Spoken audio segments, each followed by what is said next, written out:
এদিকে গতকালের ঝড়ে কালনায় বোরো ধান চাষে ব্যাপক ক্ষতি হয়েছে। ঝরে পড়ে গিয়েছে পাকা ধান, বৃষ্টির জমা জলে পড়ে গিয়েছে কাটা ধান। ফলে খুব স্বাভাবিকভাবেই মাথায় হাত অনেক কৃষকের। কি পরিস্থিতি জানবো, টেলিফোন আমাদের সঙ্গে রয়েছেন আমাদের প্রতিনিধি সঞ্জয় রাজবংশী। সঞ্জয়, কি পরিস্থিতি সব মিলিয়ে? দেখো, এখন পরিস্থিতি বলতে কালনার বিভিন্ন এলাকা, মন্তেশ্বর, পূর্বস্থলী, নাদনঘাট এবং এইসব এলাকাগুলো কিন্তু ব্যাপক হারে ধানের চাষ হয়, বড় ধানের চাষ হয়। কিন্তু কয়েকদিন আগে যে কালবৈশাখী ঝড় ছিল, সেই ঝড়ে কিন্তু প্রচুর ক্ষতি হয়েছিল।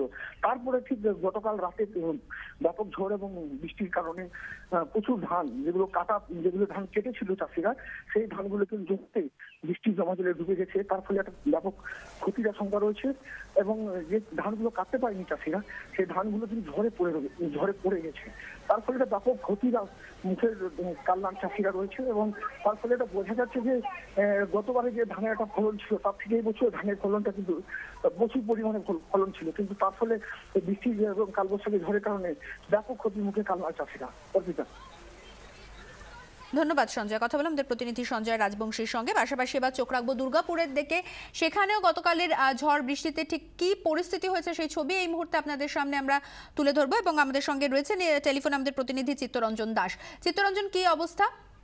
হ্যাঁ দেখো অর্পিতা, গতকাল সন্ধ্যার পর দুর্গাপুরে ঝড় এবং বৃষ্টি, তার সঙ্গে বজ্রবিদ্যুৎ সহ বৃষ্টি হয়েছে এবং বিভিন্ন জায়গায় বেশ কিছু গাছ পড়ে গেছে। তার মধ্যে দুর্গাপুরের সিটি সেন্টারে, যেটা প্রাণকেন্দ্র, সেখানে শহীদ ক্ষুদিরাম সরণিতে এখানে একটি গাছ পড়ে আছে, তার সঙ্গে একটি লাইট পোস্ট এবং তারও ছিঁড়ে পড়ে আছে কিছুটা বিপজ্জনক অবস্থায়। এবং সেখানে এখনো পর্যন্ত দুর্গাপুর নগর নিগমের পক্ষ থেকে এখনো সেটিকে গাছটিকে সরানো হয়নি। তার ফলে কিছুটা রাস্তা বিঘ্ন ঘটেছে যাতায়াতের ক্ষেত্রে, যান চলাচলের ক্ষেত্রে। তাছাড়া মোটের ওপর দুর্গাপুরে সেরকম বড় ধরনের ক্ষয়ক্ষতি হয়নি। অর্পিতা।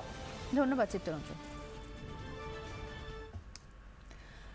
সোয়াইন ফ্লুতে একই দিনে মৃত্যু হলো দুজনের, এক শিশু এবং এক মহিলা। মুকুন্দপুরের এমআরআই হাসপাতালে মারা গেছে 4 বছরের এক শিশু, নাম সোহম ঘোষ, বাড়ি নদিয়ার তাহিরপুরে।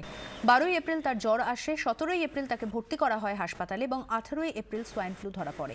শেষ 10 দিন ভেন্টিলেশনে ছিল সোহম। অন্যদিকে সল্টলেক এমআরআই হাসপাতালে এক মহিলার মৃত্যু হয়েছে, নাম সোমা ঘোষ, বাড়ি নদিয়ার কল্যাণীতে। প্রবল শ্বাসকষ্ট নিয়ে হাসপাতালে ভর্তি করা হয় তাকে। রক্তে H1N1 ভাইরাসের অস্তিত্ব ধরা পড়ে।